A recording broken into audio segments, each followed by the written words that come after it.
Okay. Hello, everyone. Hopefully, my voice is loud and clear. I'm going to dive into tonight's episode. The incomprehensible edge of behavioral evolution. And I was kind of struggling between, not struggling, but I was deciding between choosing the title. And the actual title is kind of like the velocity of behavior. I wanted to kind of draw parallels to the concept of velocity and to how our behaviors are occurring.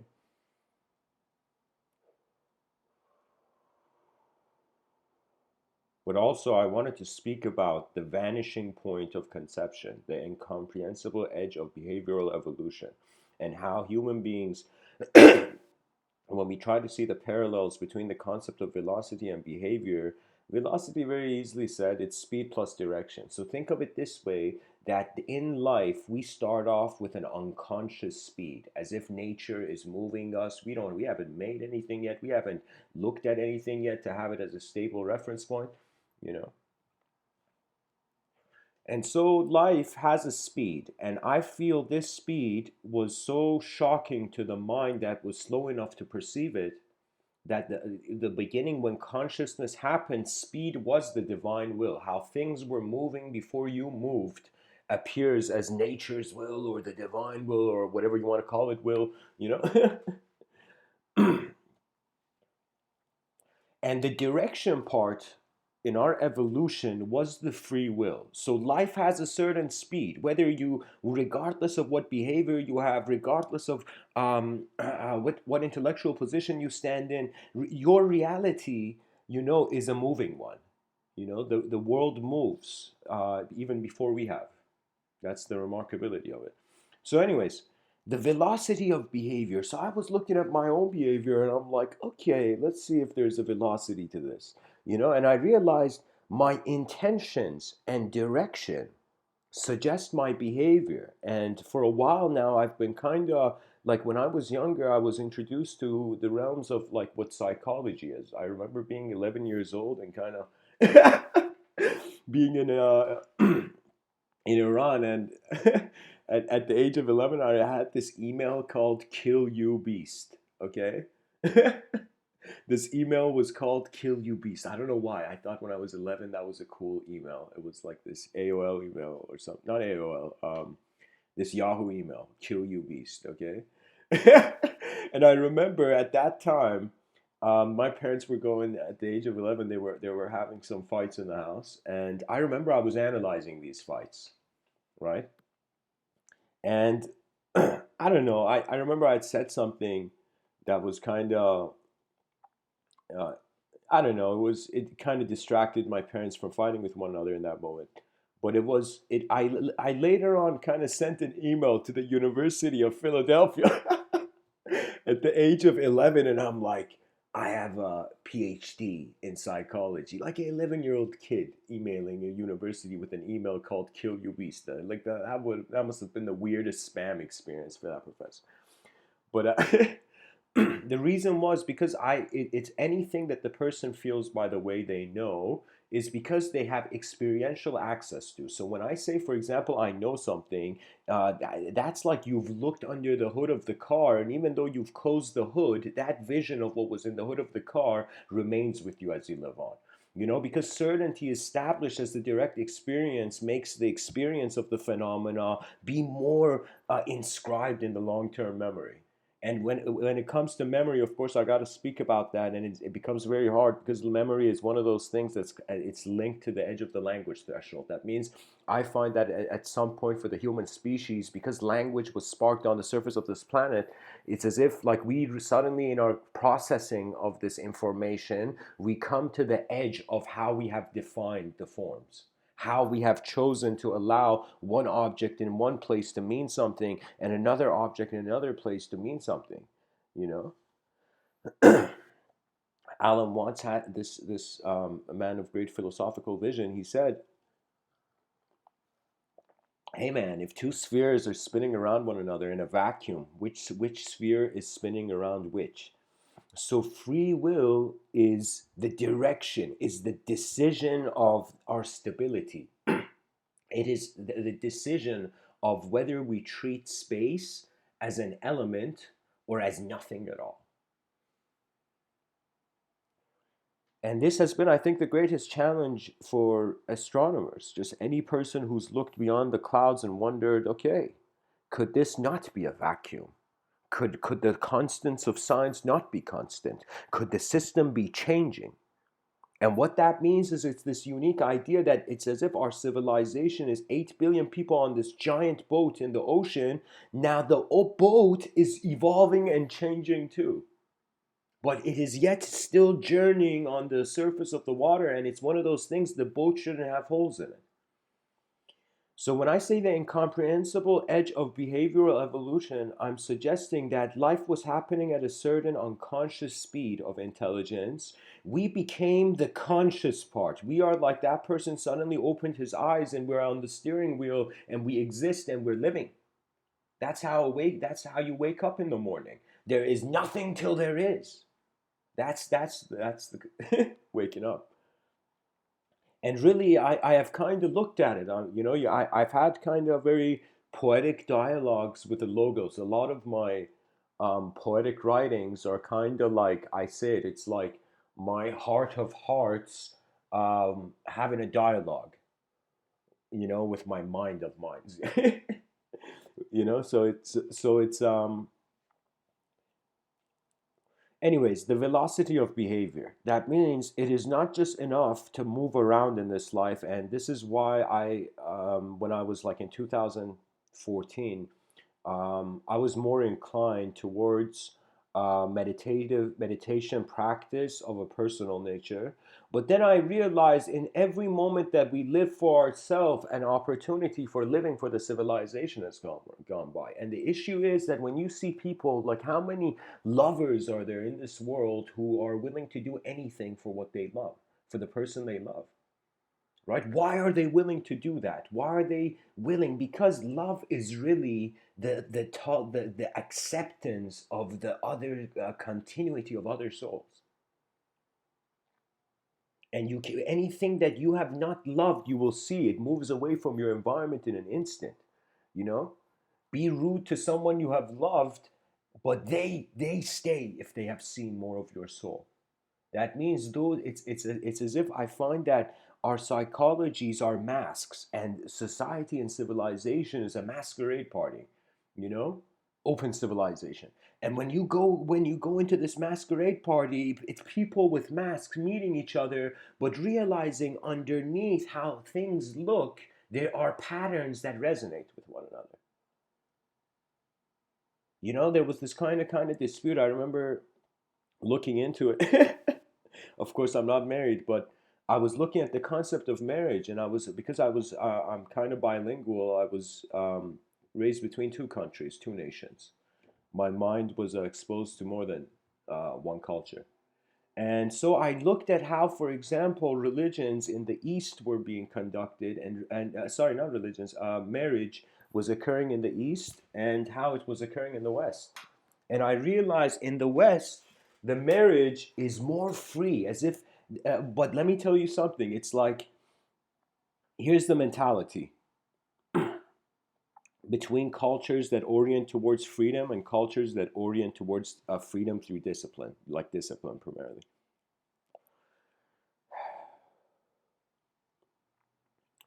They went and asked this old couple, and they're like, how is it that all these years you have been together? And the old couple said, and they told the old couple nowadays, there's like the divorce rates are increasing, people have more options. It's like the concept of marriage is dismantling in front of our eyes, the traditional marriage. And so these two old people who have been living, two human beings who have been living with one another for more than 40 years, I find that's a unique accomplishment, you know? So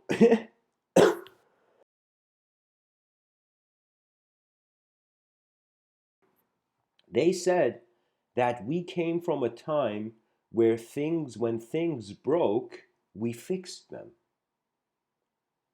That means it's like right nowadays there's so many companies that produce. It's like when you lose something, if like your TV breaks, how many people do you think fix their TV and how many people go buy a new TV? And it has become the same thing with our relationships. Eventually, we're going to see virtual reality is going to replace human touch, and that's going to be the scariest thing of them all, you know.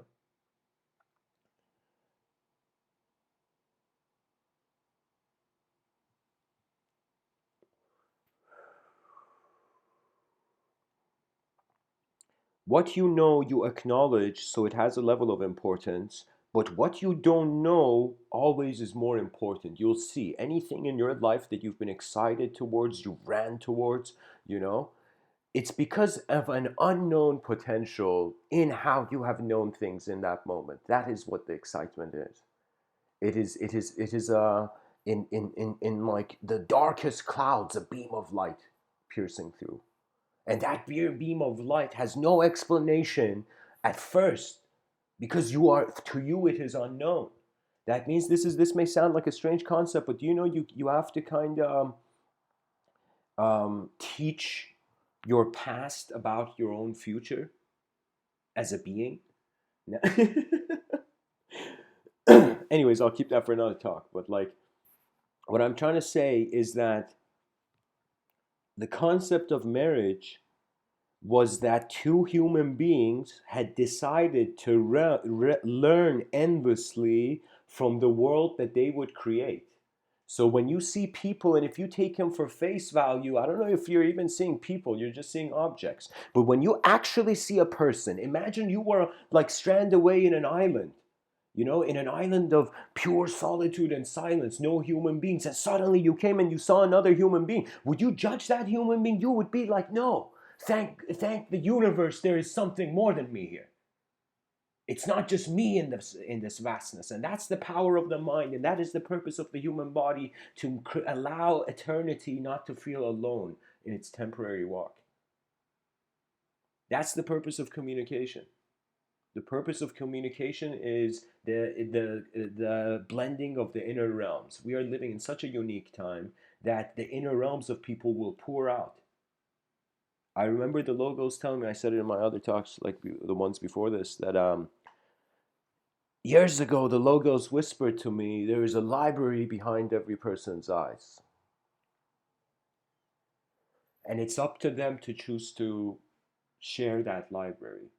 And that library would come into being not when the person was asking the right questions or had the right answer, where the person was like, this is life. It's living. It's like nobody can tell you how to ride a horse. Nobody can tell you, how to speak to your world.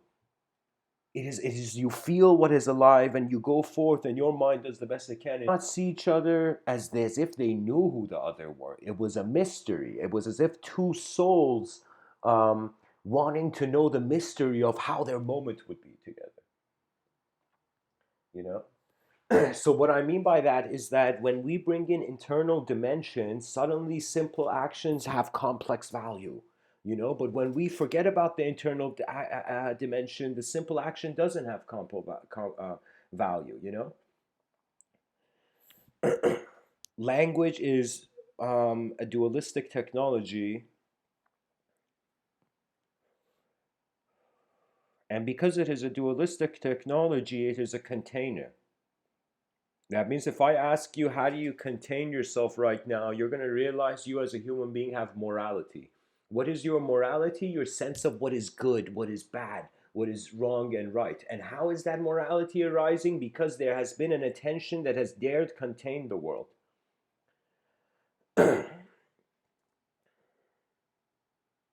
It's like the world is three-dimensional, but we have a two-dimensional view on it, and we think that's it.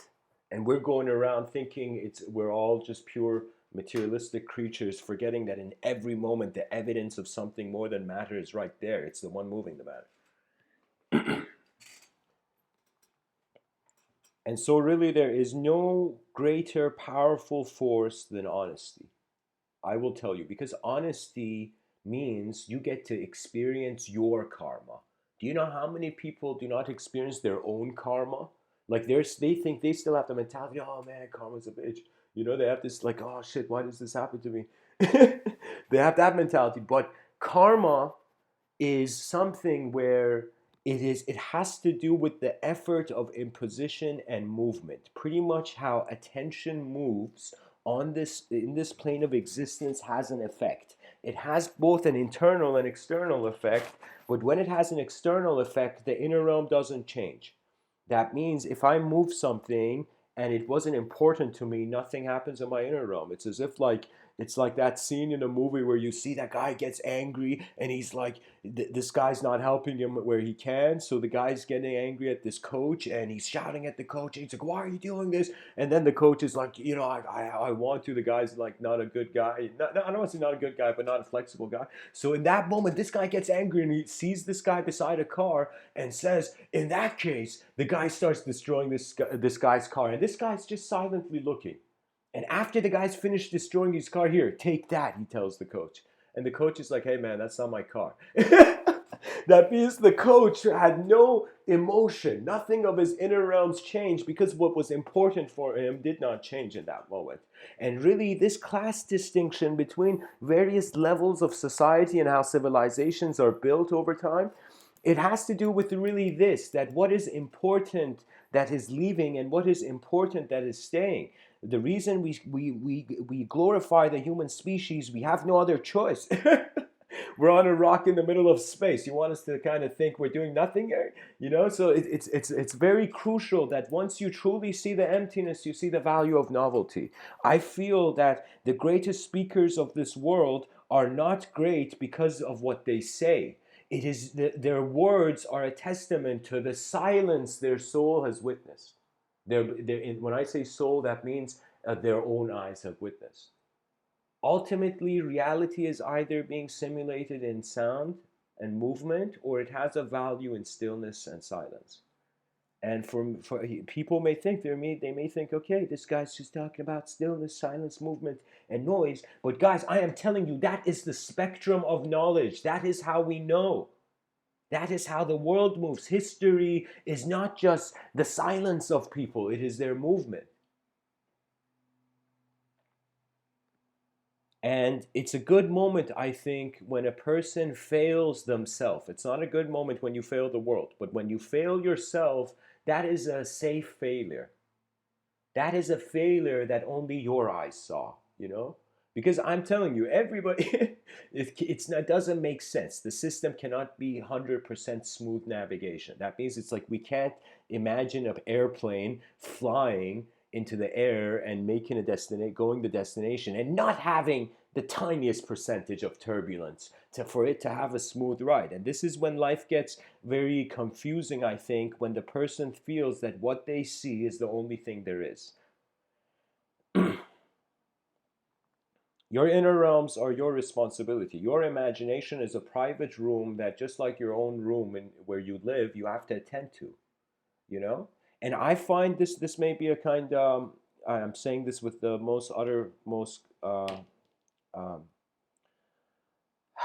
this sentence I'm going to say comes from the tears of my own compassion. That means certain moments where it comes from a very rare feeling. But even if a person doesn't have a home, your world is your goddamn home.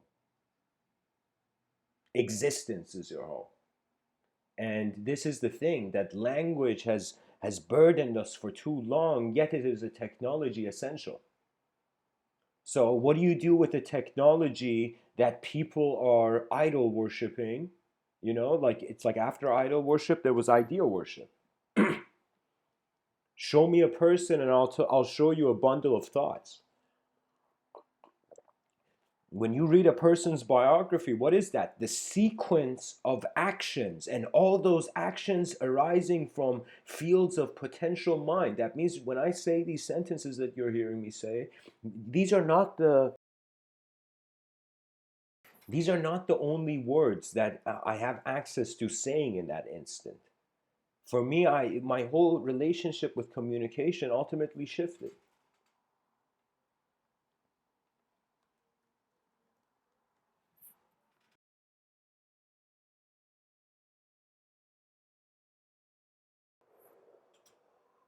The velocity of behavior, I forgot to mention this by the way, I created a new word for it, you know? Some people are going to be like, that's bold. But the word is behaviorality. And I know it's not the best word, but it's kind of I saw um, the word behave ends with VE, and the word velocity starts with VE, so behave velocity. I thought it was, we could see behavior having a velocity. All behavior requires a direction, right? A direction, and it is a movement, it's a speed. And what a technology is direction and speed, and what an efficient technology is a technology that has collective direction and collective speed. Right now, as I'm speaking, as a moment of being, I have individual speed, and I used to have an individual direction, but I realized I changed my, like, it's been a couple, I think ever since 2014, I haven't, it's like throughout the day, not like a small percentage I think about myself, really. And what I mean by that is, how can I tell you? Like, when you see there's something more, you are drawn towards that. And when you realize that the species has been simulated in language to exist, and its behavior of the species is limited by language, you have to kind of question the activity in the field. So what that means is I'm not even having too much of a mystical approach. I'm kind of like a soccer coach, football coach, looking at the players on the field and wondering, okay, which skill level should be in which position, which intensity should be where, which ability, which players should be around one another, which player is bringing down the morale of the group, which player is bringing up the morale of the group, of the soccer team, you know and that's the thing. An efficient civilization gives an efficient opportunity, a possibility. So when I, just like how, imagine you were to see team, like a team of athletes, soccer players,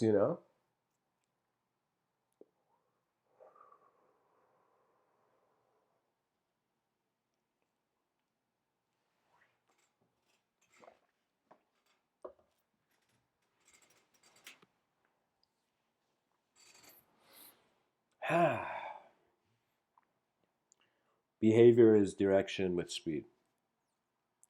You cannot have any sort of behavior animate if there isn't some sort of some level of subtle compartmentalization of the phenomenology.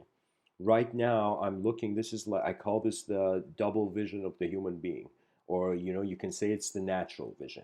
What does that mean? What is the difference between a natural vision and a unnatural vision? The natural vision is me looking in this room right now, and I see a pen, I see a piece of paper, I see a laptop.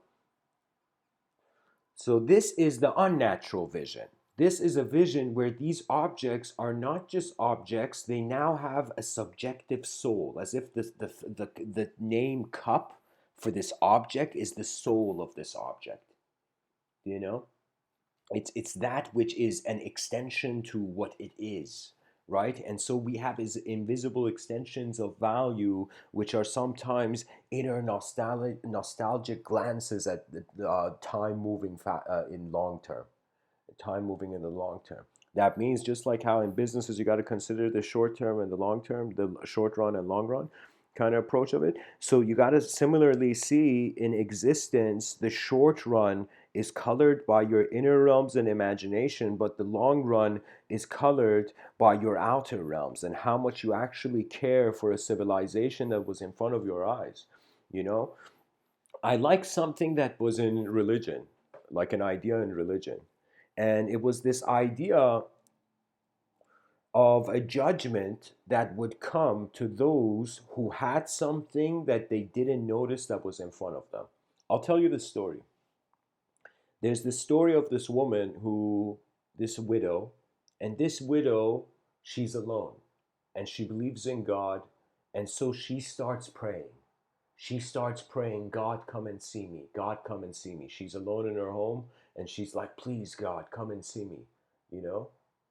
And one night in her dream, a bright light with a commanding voice, tells her that I will come and see you tomorrow. I am God. Like actual, it's like God's voice. God's voice tells the lady that I'm gonna see you tomorrow. I'm coming to meet you tomorrow. And the lady wakes up from her dream so excited, so happy, as if like a miracle has happened, something so uncommon from the regular patterns and routines of the day has happened that you have to, it's like it's automatically will be claimed as miraculous. So what happens? This lady starts cleaning her house. She starts cleaning everywhere, you know? And while she goes to kind of buy the most beautiful pastries, kind of put it in her house, the most beautiful fruit, kind of have the most kind of blessed kind of host environment, you know?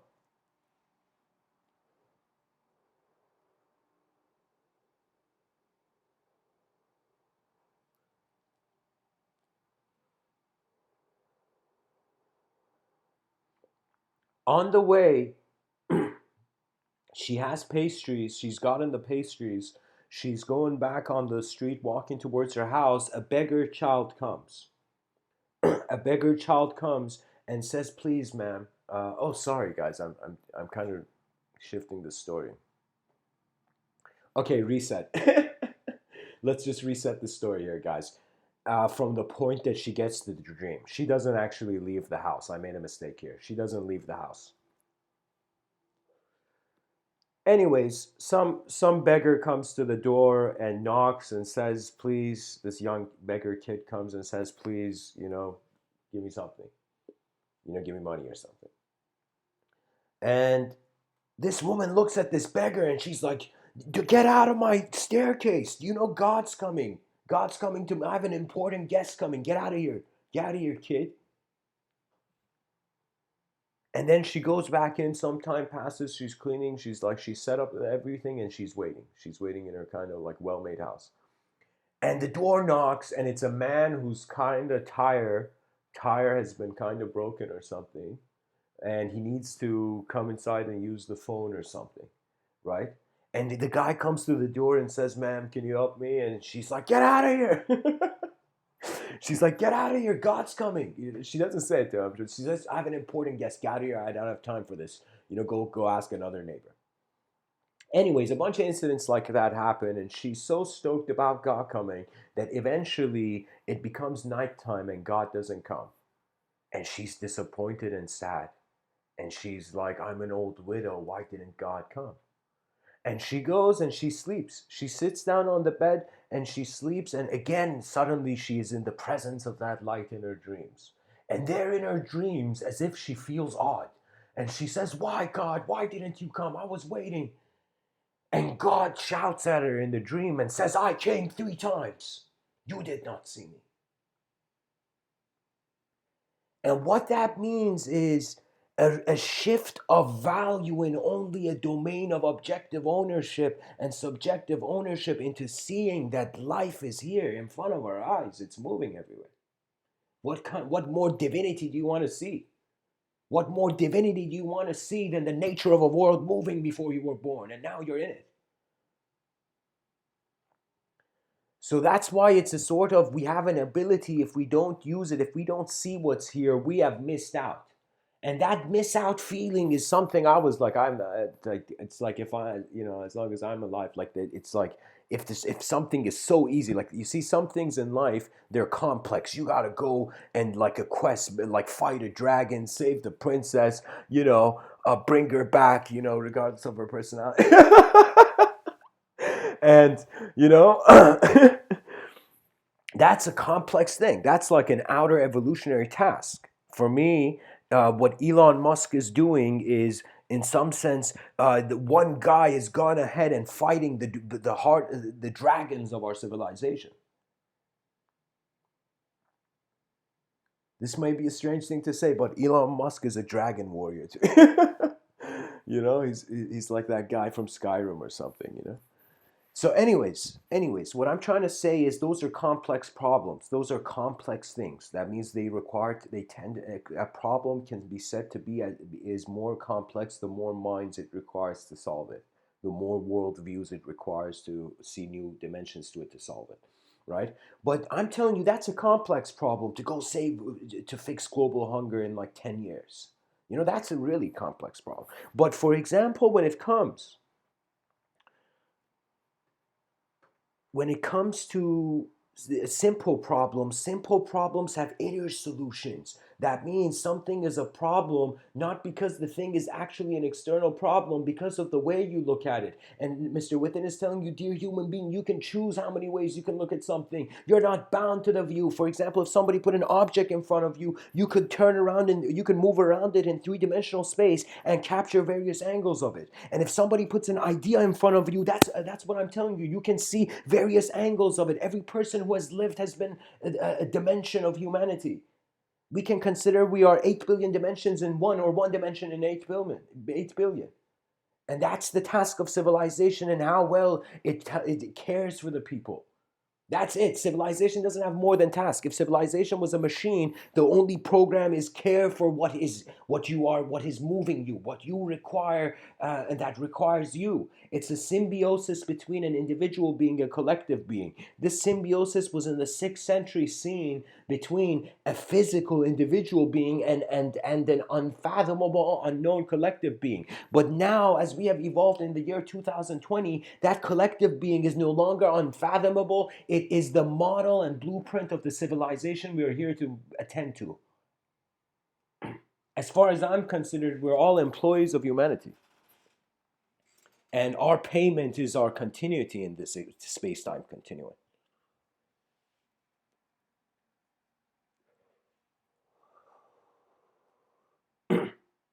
That means you have to think about it. You have to think about that general on the battlefield in that gladiator kind of movie scene. And that general in that moment realizes that they are, it's like beings or a group of people are going into a chaotic situation. And what have generals done? They have said, oh soldiers, there is chaos. There is chaos. But it is your order that is the definer of your destination. So it's as if like the general kind of had to say, even though if the army was outnumbered, in behind your eyes, you are running behind you with an army of millions. That is the strength that was required.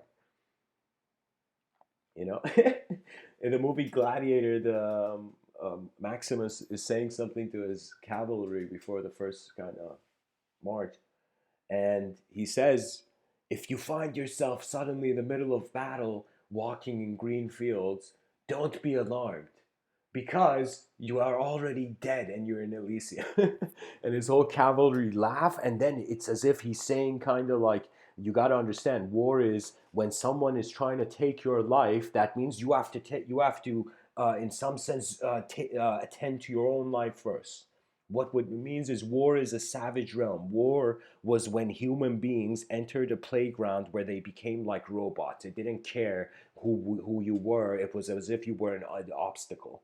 You know, the human mind has an ability to endlessly make obstacles and barriers, but it also has an ability to endlessly break obstacles and barriers. And really, it depends on your character as a being. I certain moments of my life, I have kind of suddenly become like the strict hammer of the judge in the moment. Some moments I have been that fool who's just like, okay, I'm leaving now. Like, so life is very, very it's dynamic. We are under a static impression of it. The advancement of our civilization, as many scholars and many continental philosophers have pointed out, that it's when unknown experience is simultaneously existing in known language of existence. So what I mean is, like, as it's like my feet are on an objective realm, but my mind is standing in a subjective realm. And when Rene Descartes found this out, he called it the mind-body dualism, his wording. I personally call it the objective realm and the subjective realm because there's work we can do there. People think you have to think a thought. It's like, let me tell you, any person who thinks they're a thought, your creativity is probably 60% blocked. Your potential creativity. That means 60% you have inhibited your vision. For me, I am telling you, creativity is born out of the unknown. Novelty is born out of the unknown. Instantaneous phenomena is unknown. There is a certain level in our sensory processing our processing of sensory data, sensory perception as creatures, that it's like a known pattern, known pattern, known pattern. Suddenly one thing comes that is unknown. It's like unknown pattern, unknown pattern, unknown pattern.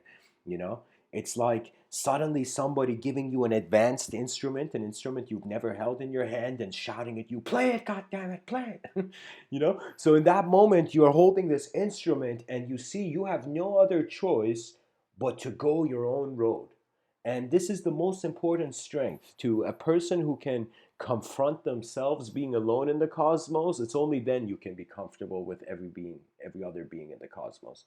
You know, all behind every person's conscious view, in their subconscious, I feel we're all reacting to emptiness. So what does that mean? That means the person is sitting on the bus stop so peacefully, but on a subconscious deep level it's like, oh my god, I'm gonna not exist at some point, oh my god. Oh my god, there's I'm on a rock in the middle of nowhere, oh my god. But these are all like in the subconscious. The person's just reading, sitting on the bus reading a newspaper. The level of philosophical introspeculation has not yet become fascinated by the empty. We have become kind of dismayed, kind of discouraged by the empty. You know, that means some people look at an empty room and it can mean to them they have nothing, or it can mean to them they can have everything in that room.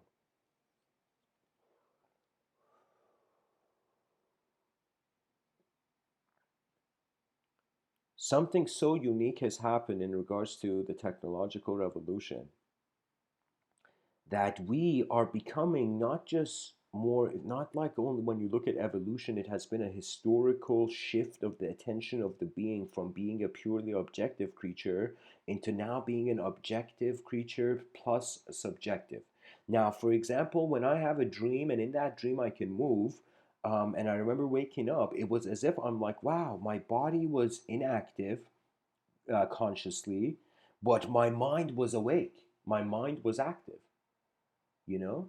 So it's as if we were just bodies moving on some rock. Then we became conscious where bodies were moving on this rock, and through the subjective evolution, we became minds. We established a position in space, not just a position as the matter, but a position as the space that is aware of the matter. That means if you were to tell me, if you came to me and I was walking somewhere and you saw me and you're like, Mr. Within, um, what is awareness? Not the word self, but what is just the word awareness on its own? I would tell you the word awareness is an instantaneous energetic being. Literally, we cannot define the instantaneous. This is why if you take victory as an instantaneous snapshot, every time I blink, you know, and my eyes open, that's like every time, like, how can I tell you? It's like, you know how many micro victories I've had in this world? If I wanted to build an, you know, like, I'm telling you, it's attention. So I am saying the speed of how our attention moves, the speed of our attention defines the behavioral display that we extract our personality from. So what it is it's a really cool time to be alive. As a Homo sapien, you have a relationship with, you have a visible relationship with the body by seeing it, and you have an invisible relationship with the body by realizing that even though matter is here, that which is aware of matter is that is it's like our awareness is three-dimensional, but our bodies and technologies are two-dimensional, and the user of technology is more evolved than the technology, so the technology cannot define the user in the same way we have not been able to create robots with free will.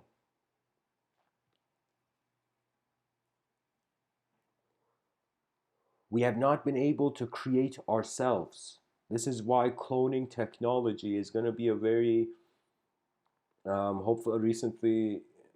By the way, guys, I live the um, also um, unknown to audiences of this channel.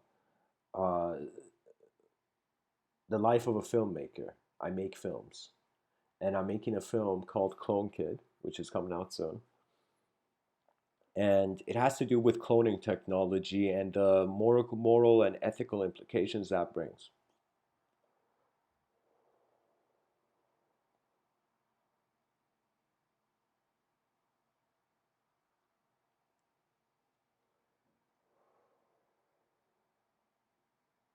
How we are reaching a vanishing point in the updating of the mass technology we all are using, known as language. Language is our backyard, but now we are realizing there is more to our backyard. Our backyard is actually a world beyond borders of subjective classification. That means when the mind has an ability to just see the object in front of, like, imagine look at an object right now, like any object in the room. If the body, if the being has an ability to look at the object and to see the object prior to language being linked to it instantly, then you realize that the objective realm, it can be only considered a dimension separate from the subjective realm, because if it does, it's doing nothing. Do you see what I mean? It's like levels of animacy, or how animate something is.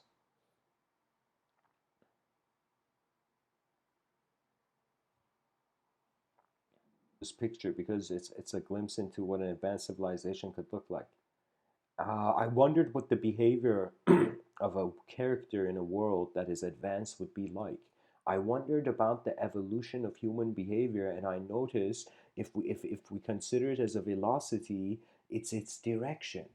So you can realize, you can notice how you're evolving as a being by just stopping for a second and just having this overall analysis of everything that is happening in your life. And you're like, where is my direction going? And to have that sort of observance of your own common sense. You can say it's your uncommon sense on your common sense.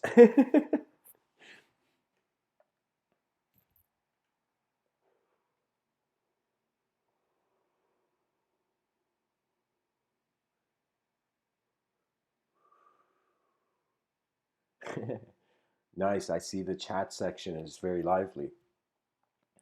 By the way, guys, the nature of these being a live stream, the whole point is the focus is also on audience engagement. So if anybody wants to discuss what I'm saying, now I'm here. Like, it's the best time in these live streams, you know. Plus, the conversations can also be shared with audiences as I'm recording it. You know, I'll read your comments if so. So, anyways, guys. Anyways, so now that we have this kind of acknowledgement that, all right, we're not just purely objective, so what do we do with the subjective? Society has been giving you the answer to that. Your desire to be part of something more than yourself, and this is an inborn desire, and I don't know, it's probably named in history, so like definitely, you know, um, philosophy is a family of minds, by the way. Philosophers, true philosophers, I find, they have an appreciation for the effort of others, because for them it's a collective you can say collective awakening, you know. I'm pretty much thinking, guys, like, really, we're on a rock in the middle of nowhere. Let's forget all the stories for a second. And what is appearing as intelligence right now? And it's individual, it's objective, and it's conscious. So we can define human existence as being conscious of being individually conscious of objective existence. Okay, this is human consciousness, really. So if we are an individual, that's if we are just one thing, and if we are shaped, you know, and if we are conscious, I feel this is a law in nature. It's the law of opposites, and that means every design you see has a symmetrical opposite.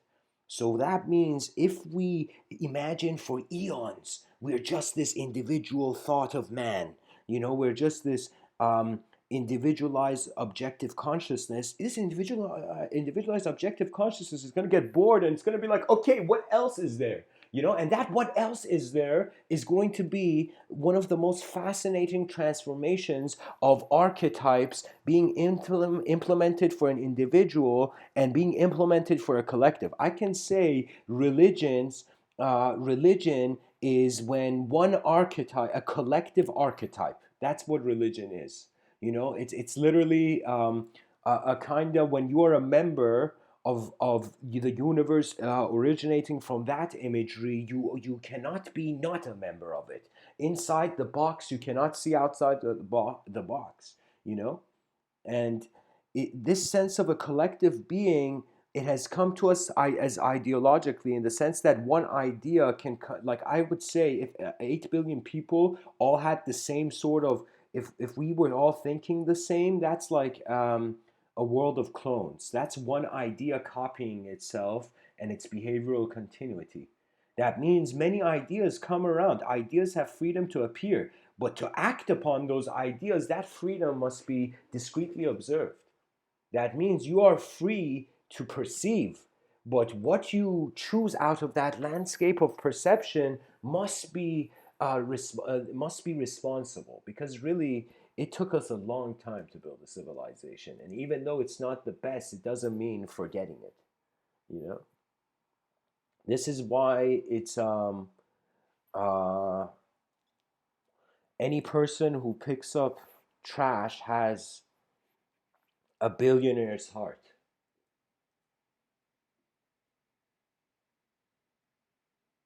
Picks up the trash of others has a billionaire's heart. Do you know? That means only when your thirst has been quenched, has been satisfied, it is only then you will begin to notice the others around you who are thirsty.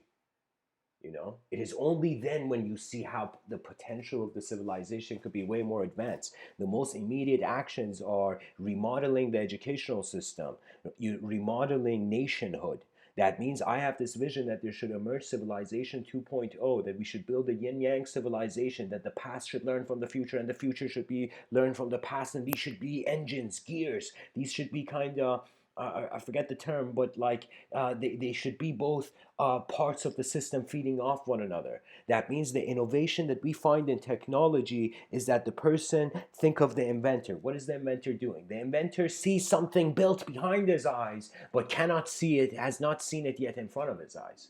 Invention is very similar to language, to communication, you know because there is something in the inner realm and it is being attempted to externalize, but the speech is much more easier. That means for me to speak is easier than, like I'll give you an example. Like you can this may be a silly example, but bear along with me.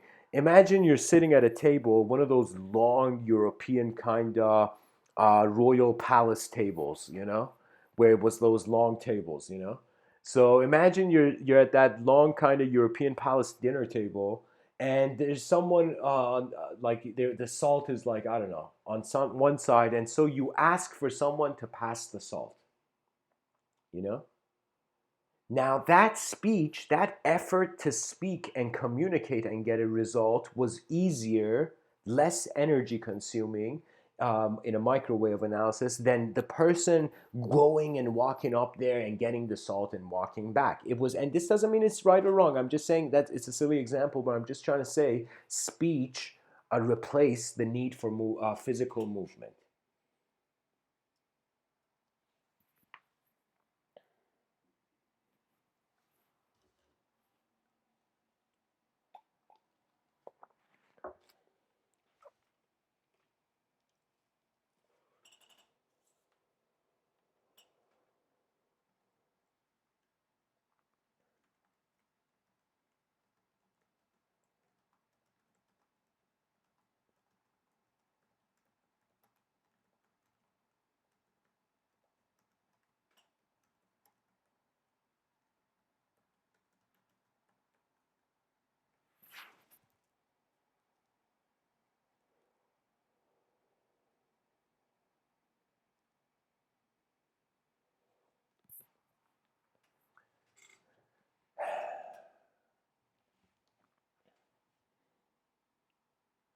Now, the thing about direction, we say the future is a direction for the present, or is the resolution of the past. So it's like the same way the person can be in the present moment and try to perceive how this present moment, um, they can see they had a past moment. So imagine you from a year ago and imagine you now as a person. So that you from a year ago is your past self, and that past self is the memory of your present self. Okay? Now I want you to think your present self is the past memory of your future self. So as I am existing here right now, if there was a future, three-dimensional future self, that future self would be I am being the memory of my future self right now. This present moment is the past of my future, but it is also the future of my past. And when we see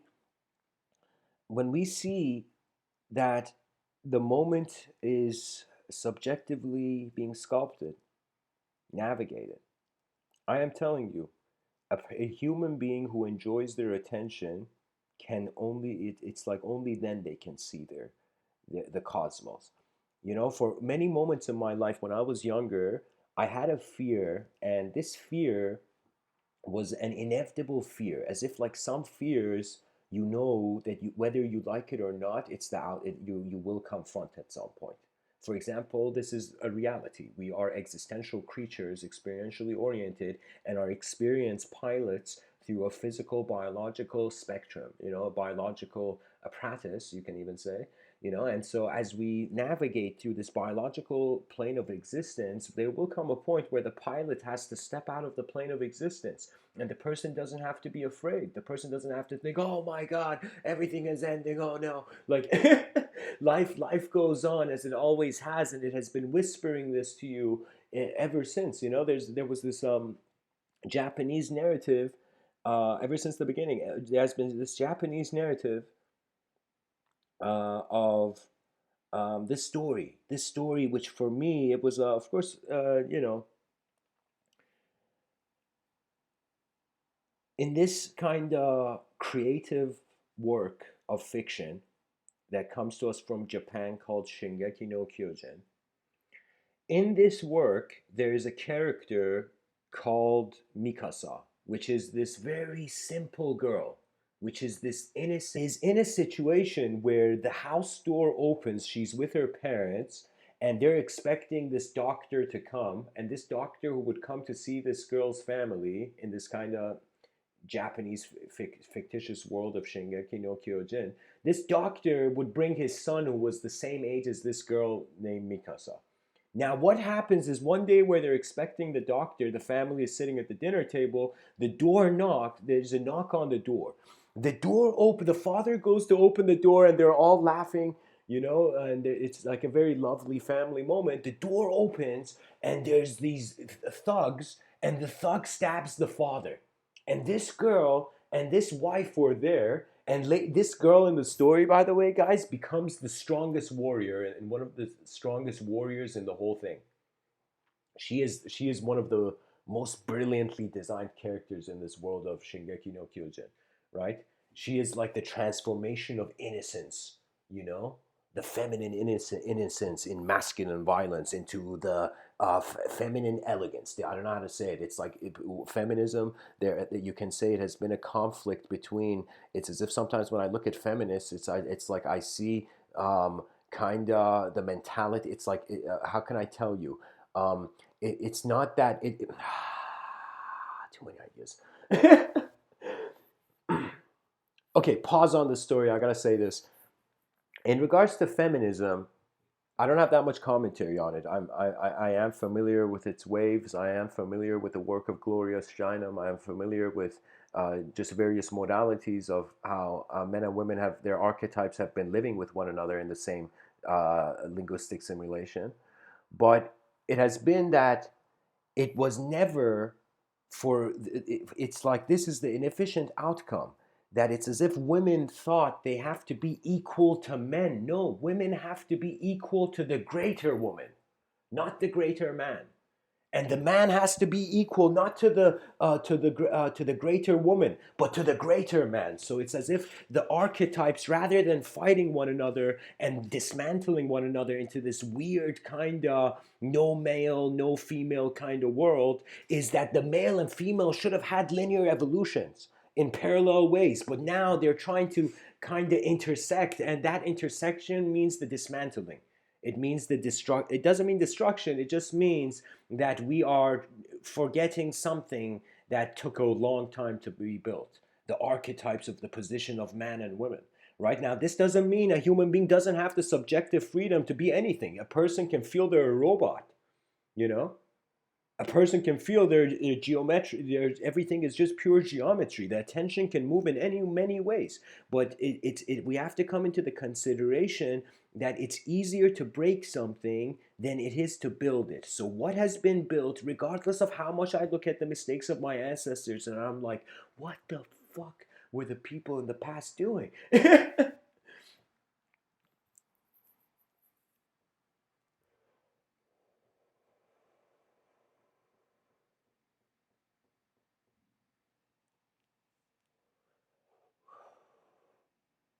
For me, guys, it's we got to be careful because language is such a brilliant atmosphere where things we haven't even considered it in proper rhetoric, but language can have speed.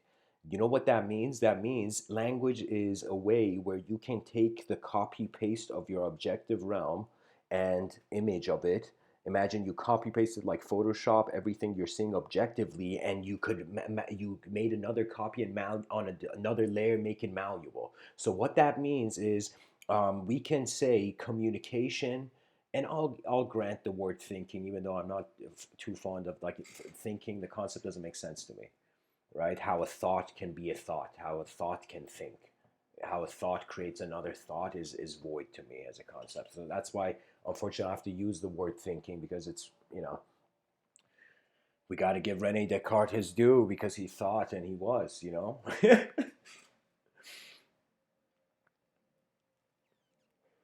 What I'm simply saying is that really, this world, we're not meant to all be clones. That means there isn't really a subjective outline to things. It's only in our tolerance and sensitivity and our life sensitivity, how much we realize, regardless of the words spoken, there is a living being here.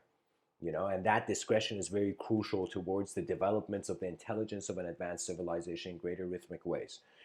The reason I was speaking about it is because you see, guys, the world has been made multidimensional. That means even if I take the concept of man and I take the concept of woman, and regardless of how I even see a polar relationship with the two, like night and day, like Mars and Venus, as some author wrote.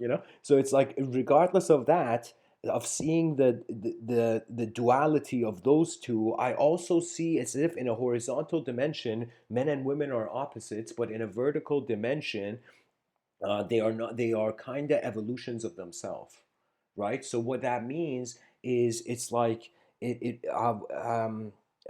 have to be sensitive of our subjective self and our objective self. Right now, I'm, for example, a male, a man, right? So I entertain an objective self as the male archetype. I don't even touch that archetype too much because it doesn't. It's like there's no point. You can play with clay as much as you want. You can play with your identity as a human being as much as you want, but it is the value of life is as you experience by choosing. It's the choice that's important. That means those people in the political correct arena, they are getting upset because they're like, hey man, your words are limiting that person's choice, you know? But the thing is that if my words were my choice, that means it's like you're limiting my choice for that person's choice. So eventually you'll see the ability of the mind is so advanced that it can make things so abstract that we can endlessly, till the end of time disagree. Disagreements can be infinite. But it is agreements that are very hard to come by. They're rare, right? For example, when I see on TV, for example, Christopher Hitchens shouting at theists, shouting at David Craig, it's like what I see there is not just good and bad or like secular or non-secular. I see the ability of chaos and order to sit in the room and define what chaos and order is. And their conversations, regardless of who the winner or not the winner, there's no winner in history, you know? Or you can say because there's death, everybody loses. But, but it's all about while we're here, what we can do. It's as if you realizing your species is your family. Now, what do you want this family to do? You know? And the family, first of all, not only cares for the experience of every member of its species. So what I feel is like, imagine a sort of opposite of what we see now. A sort of, instead of a government, arising, it's as if it becomes a separation of everything from state, because when people can maintain themselves, why would a state be required? So we have to kind of build a civilization that can be responsible in freedom, rather than a civilization that doesn't have freedom so something else can give it better responsibility. And of course, these are views. I'm kind of sharing just ideas here. I'm just some guy talking. Hence Mr. Within. It's like the simpler you see me, the better.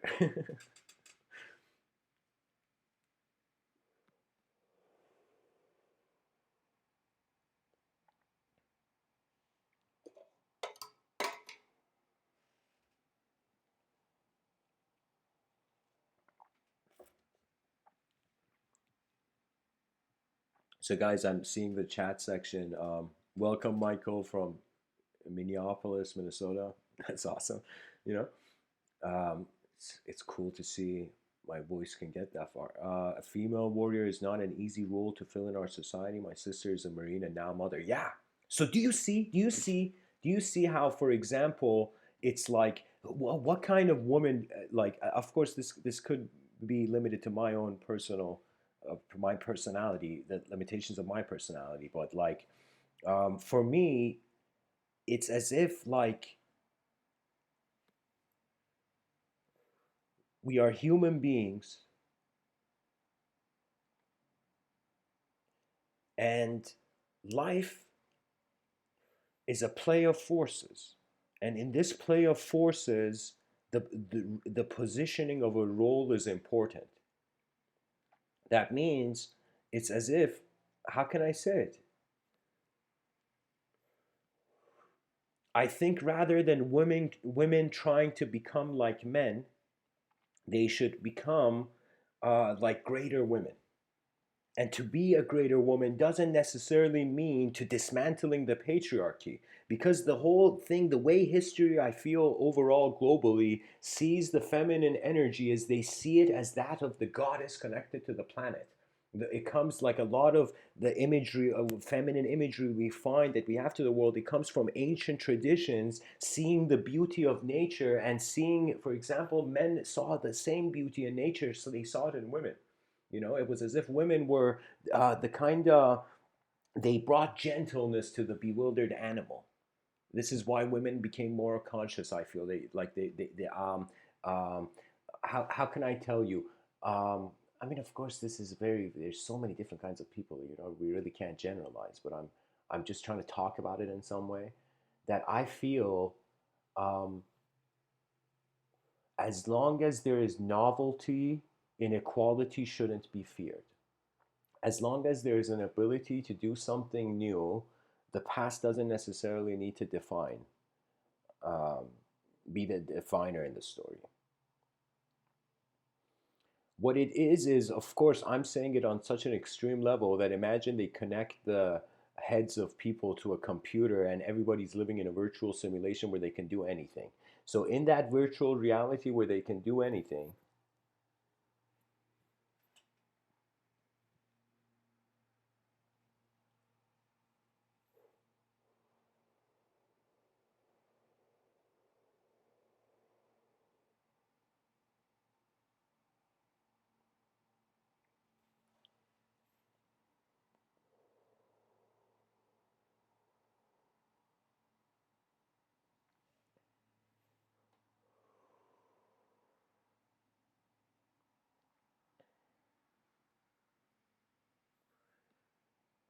For me, what it is there's some things I feel about life that the person has to protect as their values. That part, it's nature. Like what I mean by that is like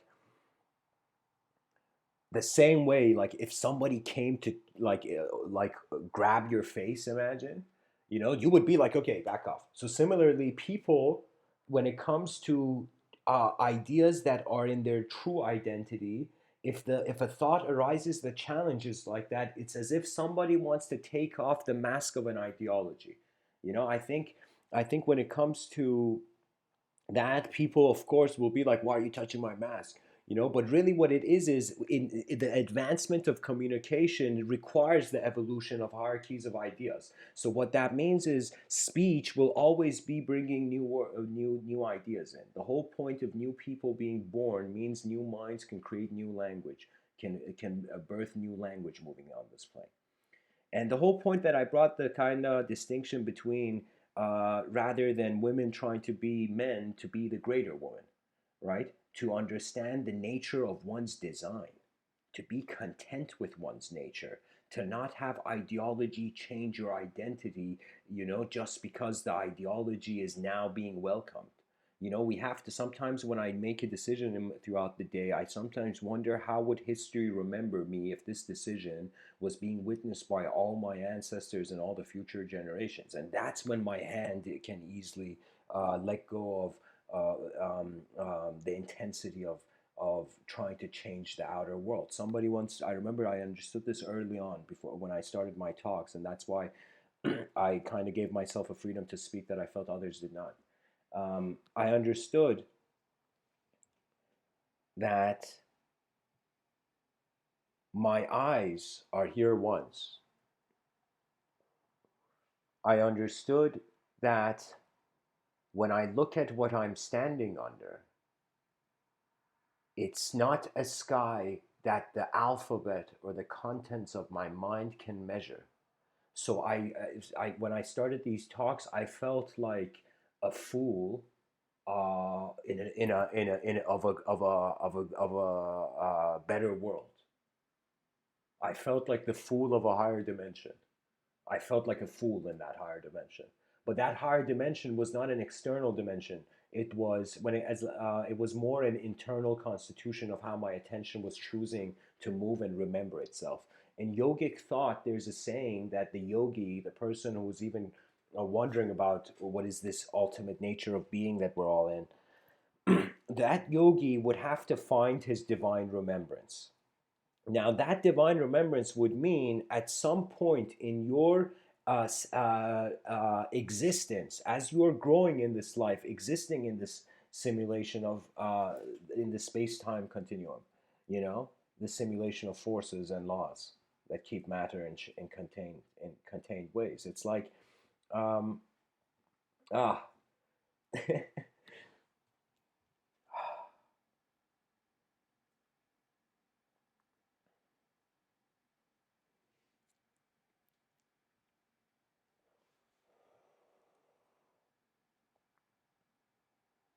It's like you will not see a beautiful world or a fascinating world until your own eyes become fascinating to you and you realize that you can write anything and it doesn't change the nature of the empty page, you know? In 2011, which was the very significant moment of my life where I would say it was like that was a very significant um, it was the most important moment of my life. In 2011, I was sitting on a rock in the middle of a river. The river was coming from behind me. So when I was looking at the river, it was just going forward.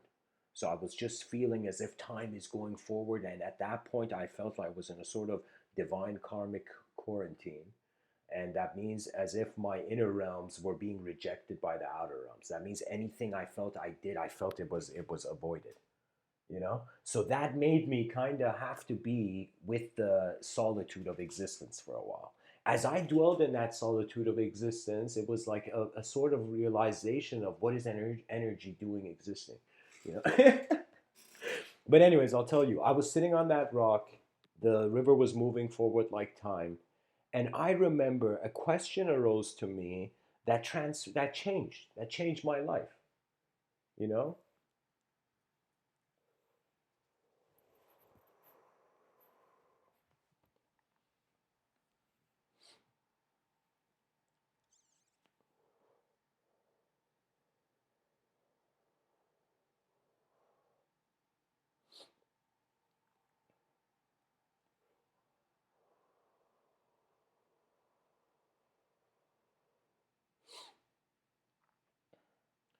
The question arose that I asked myself, who am I? Like, who's looking through these eyes right now? And for the first time, I realized I didn't know. And every answer I was trying to give in that moment to who am I was an observable sentence. It was as if I kind of was writing a sentence. It's like as if on a piece of paper there was the question, who am I? And I wrote an answer. That was the first sentence. But I noticed, wait a minute, I just saw that sentence, and then I can write another sentence. I can write another sentence. And I understood energy is the source of our free will. The ability of how energy's disposition is in this plane of existence. That means, I'm telling you, there is a fascination to study objective realms as much as there is subjective realms. No, any person who thinks metaphysics or kind of esoteric viewpoints or mysticism is like another level, I am telling you, the same views can be seen in the objective. The mind is strangely recycling sensory perception into new moments of constituted in time. And really, guys, it takes a lot. That means, for example, Michael, here you said your sister is a Marine and a mother. So think about how much effort there requires, how much of an energetic. That means this is just a speculation, of course, Michael, but I think your sister is an incredibly energetic human being. That means probably in your family, she's the most energetic person. Maybe, I don't know. But that energy is not coming from the physical constitution. Energy can increase in your moment when something becomes important. Any person who feels their life is slow for them, it's because you have forgotten to look at what is important for you. That is it. Any person who is in some sort of unconscious loop, whether it's with objectivity, at least may be conscious of the loop. Be conscious if something is inefficient. The worst thing a person can do is they are experientially noticing something is inefficient and yet they're continuing it. And if that is so, that means more of their past memories are linked to the action. So it is true that the more you do something, the more you get defined by it. Even philosophers back in the day, there a lot of philosophies emerged from people's roles in society. That means everybody is a philosopher if they were alone on an island, if you were born in an existence where there was no one. It is philosophy really came into establishment where there were other minds that could see something. It's like when unknown dimensions increased, our known considerations of it also increased. And it's a remarkable feeling to realize that how can you know yourself in a system that is still advancing? How could you know who you will be? I sometimes it's like of course I do not avoid the future, for we are living in a civilization and society that it really is worshiping linear time, you know. So that means it's like this is why robots can be change replace us in our labor systems, and a lot of employers are going to be like, holy shit, why do I have human employees when I can have robot employees that are never late for work, that never need to stop working, they can work 24/7, you know. When automation truly sets in, guys, do you know what that would mean? That would mean businesses are 24/7 producing. That would mean the amount of resources of the world that are required to build manufacture goods is increasing 24/7. When it was human beings doing labor, they had to go home and sleep, and sometimes they had rough days that they couldn't come to work even. Or they needed vacations or they needed a certain pay. But when it comes to automation, all you need is to just plug in the employees into the power source, and that's it. So we can totally see that probably in the next 50 years, we're going to have a lot of human beings be jobless. But it doesn't mean there's no work to do. It just means the work is becoming more free for the inner realms to dictate. So when robots do most of the work for us, man has an ability to return to nature. So this is what I feel should happen. Hopefully, if AI doesn't freak out on us, which I think it won't, because I think AI is going to be so advanced that it's going to process all information. And I've made sure to kind of create stories where human beings are nice to robots. And you know?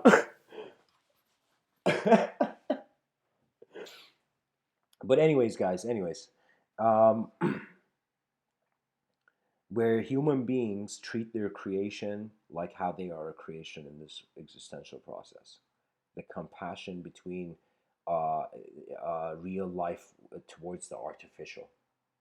That is so important, by the way. But that's something that I probably might not speak about it for the next 10 years because it's a behavioral thing in the sense that people are willing to treat objects as more animate. So it would kind of be diving into that young kids that I don't know 3-year-old child's kind of psychology of making a teddy bear into a real friend, right? So it's a relationship of how we ascribe the animate patterns of value, how we perceive them in the inanimate phenomenology, right? So these animate patterns are coming from an individual position, but if it was truly a collective position, it would mean that the individual doesn't have to be the individual all the time, right? So this was my kind of theory that it's not that when I sleep and in deep sleep there is nothing. In deep sleep there is consciousness, but it is not individual. So if the consciousness is being everything and nothing is everywhere, it's being both. So that means there is nothing to see. Doesn't mean your intelligence is not continuing. It doesn't mean emptiness is emptiness just because we can't see it. I can't see Wi-Fi waves, but does that mean there isn't there? When I talk to a person, I don't see their brain, but does that mean they don't have a brain? So we see that in nature there are pretty much interpretations, and there are interpretations of this evolutionary creature that was moving by the speed of nature and suddenly attained velocity. That means when you have the subjective realm, the subjective evolution was the moment man can choose a direction. That's how at least Mr. Within is considering it. That's how I'm considering it. The thing is, population reduction wouldn't need to kick in. Let me tell you why. Let me tell you, Dominic, this is the thing. We only fear what we feel we can't do anything about, but we don't need to fear what the future generations can do something about. You know? So we don't need to worry. Terence McKenna says something awesome. He says nobody knows enough to worry. And really, why is because history doesn't have an outcome. History is not like a math equation where you live one kind of life and the cosmos is going to exactly give you the result of that formula.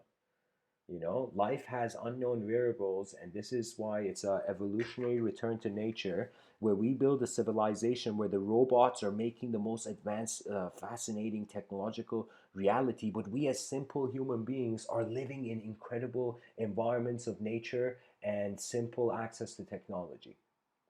That means there's going to be a point where human beings will have to look at AI as if it's their son and be like, son, you're leaving the house now.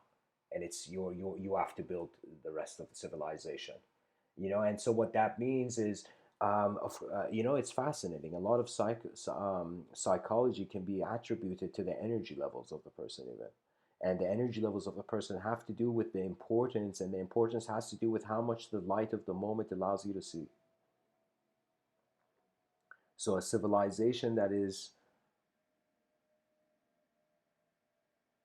let me tell you, population reduction happens automatically. It's like you don't have to worry about reducing the population of something that is temporal because it means the candle will melt on its own. So I feel any kind of rich conspiracy that is trying to think of reducing the population. There's cooler things you can be doing with your attention. Billionaires. Billionaires can be doing way more cooler things with their attention, but they are caught in control games. And let me tell you, you cannot control something without that defining you. Trust me, this is the instantaneous karma of the mentality of that person who enslaves and that person who is enslaved. That which enslaves is for the end of time, or as long as it continues, connected to the imagery of what it has enslaved.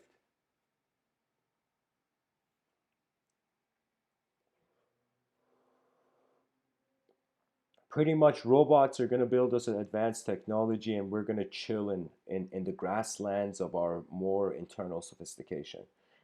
Evolution is a process of a body becoming a mind. A mind is a process of a known phenomenology, wondering about its unknown dimensions and inevitably realizing that it's not a per se a static thing, it's a dynamic thing. When you realize it's dynamically unknown rather than statically known, then you'll suddenly relax with language. You'll suddenly see in people's eyes the hidden life of their experiences that is occurring. That's the hidden language of experience. It's the presence of the life. Pretty much your eyes have opened to a space, a three-dimensional space filled with colors and filled with phenomena and various intelligent factors in it. And so as your eyes have opened to this kind of space, your movement not only defines you, but the environments you move in also define you. So you could be totally a person depressed about something that is not even because of you, it's because of where you are. And this is why I'm saying it's so important that we realize evolution was a process of this creature's legs separating from the earth. That means we were the earth, we were on conscious movement of nature, and then, oh shit, conscious movement of nature appears. This conscious movement of nature is an ability to define, to be separate. It's as if legs, like just to fathom what in nothingness got the idea to have the design of legs on a ground. The ancients had a view that their civilization was the shadow of a greater one, and that greater civilization had a view that it was in the shadow of a greater one. And this kind of endless progression of infinite values towards the pure will inevitably be a vanishing point out of individual consciousness. So that means it's no longer to just think of yourself as an individual in civilization. It's no longer just important to consider yourself as a collective phenomena in civilization. And it's not even just important to think of yourself as empty. Now our minds are beginning to reach the infinite. The infinite would translate into super high speed, and the void would translate as if there never was anything moving. There's many domains of philosophical speculation. The mind evokes. You got to understand your mind it's like it's kind of a strange way people think that the thinker is in their mind, but it's kind of like, I'm going to get super like spiritus traditional here. It's like the mind is not the thinker. The soul is the thinker. The soul is an attributeless witness of an instantaneous presence of attention. The mind is all the data and landscapes. So the mind is the alphabet. The soul is the word creator, is the world creator. And these are, of course, ways of seeing life, guys. I'm just saying that when we acknowledge there is a subjective realm, then people will suddenly realize the value of communication.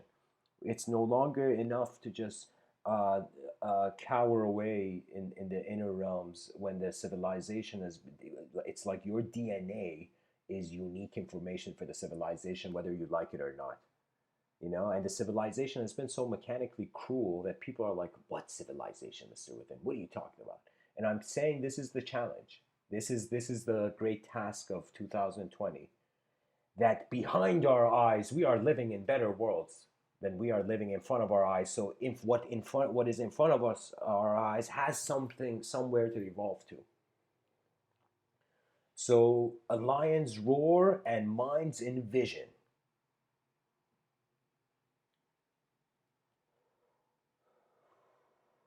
So your vision and your attention is your soul, and it's being piloted in a room where we can't see the edge of the walls. We can just see the furniture most immediately local to us. Do you see? It's as if sometimes we don't have time for war because of the greater mysteries that the civilization needs to explore into. So, anyways, my whole point was with this episode to show that there's a vanishing point towards all archetypes that are born in dualistic language. That means the moment an archetype leaves a dualistic framework, it ceases to exist. So, what continues on is the experiencer.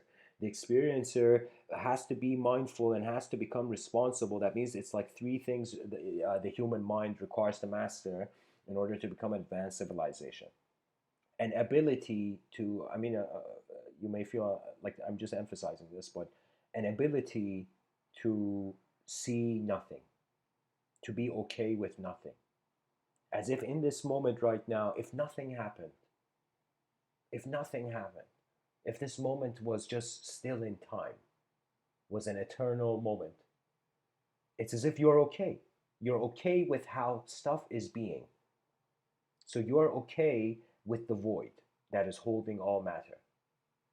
So that's important. So imagine you become a psychologically kind of advanced creature where you have acknowledged emptiness. It doesn't matter if things leave your life. It doesn't matter if your lovers come and go. It doesn't matter the beauty of what poetry kind of visits you and leaves. It's just that you're okay with how the emptiness is here. Because without that, you can't be okay with how everything is here. You will fight it subjectively and you'll tire yourself out. And we don't need a earlier inner extinction before an outer extinction, you know.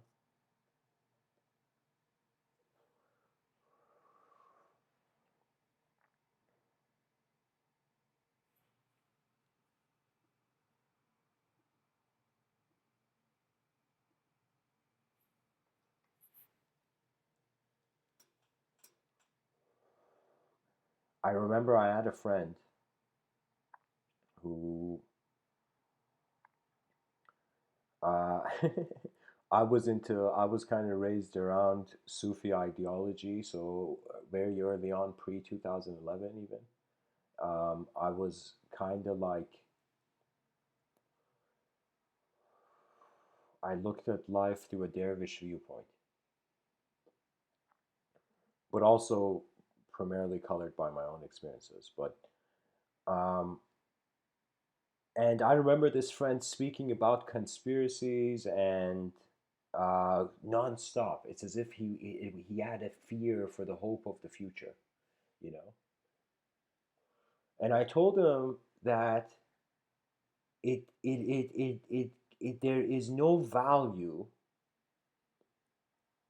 or I don't want to say no value, but I kind of said something. It's like to see an invisible enemy behind the door you can't see is kind of like giving your imagination permission to see the worst thing possible. So it's as if you choose the level that you trust manifestation, even as a creature of attention.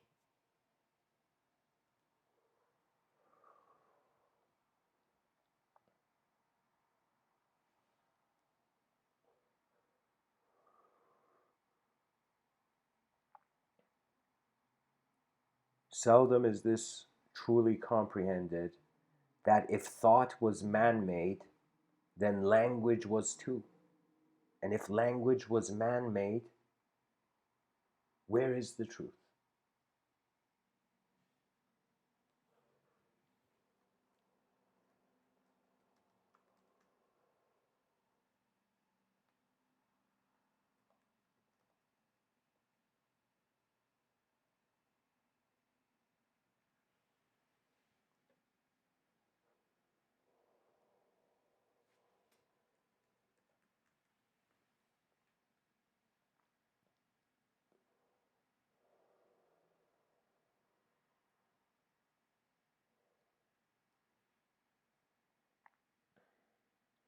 You know what, guys? I'm gonna kind of request the audience to give an answer here.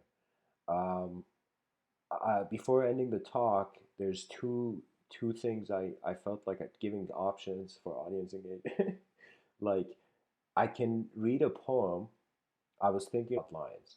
So between a mystical poem and a mystical story about a lion, which one would the audience be more interested in? And I want to choose one because I gotta make this talk a bit shorter than usual. But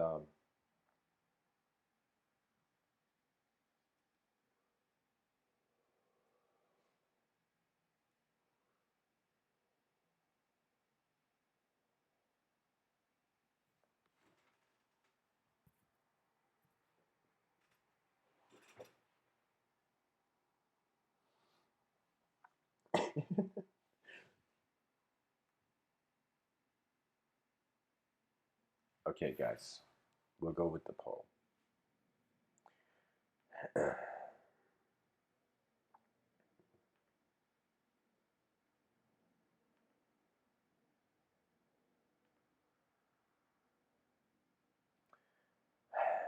I wrote this poetry work in 2016.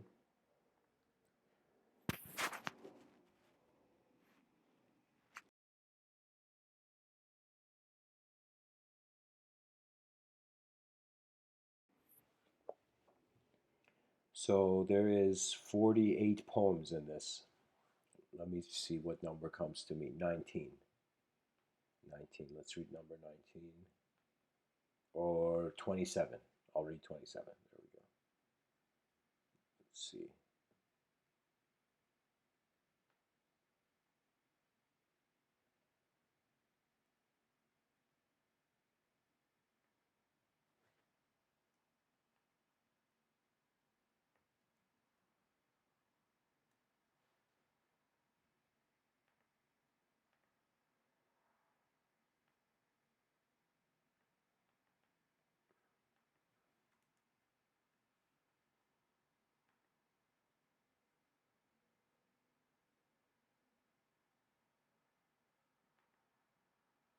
Okay, there we go. I found it, guys. Here.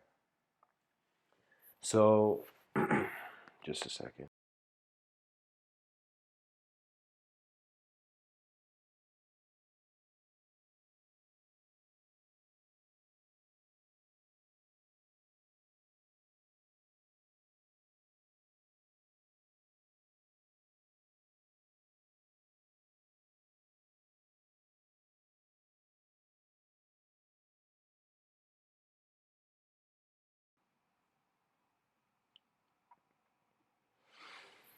Okay.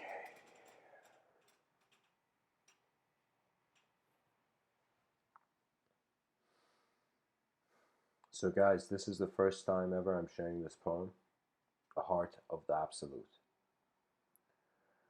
Who is the King of Dawn? Shattered by no force other than the love of all that I am in one moment of being. The doors of heaven are made on earth. Do not doubt the wisdom of the world you're in. Every child began deathless. Creation has not mistaken you. Out of the ignorance of creators who only bought the brand of underwear made of leaves. There is no evil impulse. All are the self within the other, of the absolute self reflective acceptance. Do not fight the eternal unknown with temporal knowledge. Did you know you are connected to everything?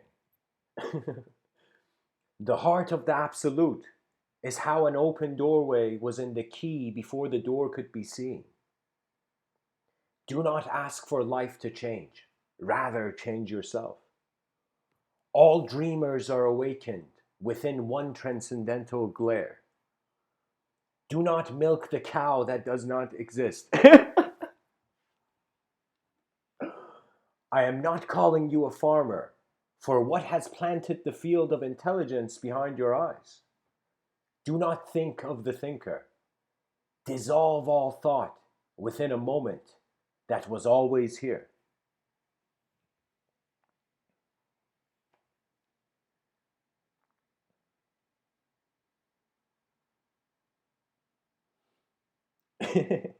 So guys, I gotta read the quote, the poem after that, which I think is hilarious. But so that was the heart of the absolute. This poem is called "The Children of Our Children," and so you're gonna get introduced the way I've kind of in my poetry. I give myself full freedom to kind of play with the language. So anyways, here this poem is called. It's poem 28, I believe. It's the children of our children. That's the name of the poem. Once the shadow asked the sun, "Why am I here, Father?" In that moment, as the universe began crying, all existence fell to its knees beyond religious allegory. The heart opens once your vision does. What gives the moment an ability to write in utter emptiness? The light bulb perhaps burned itself. Or was it electricity's fault as it marched instantly through the walls? Be so kind, be so kind.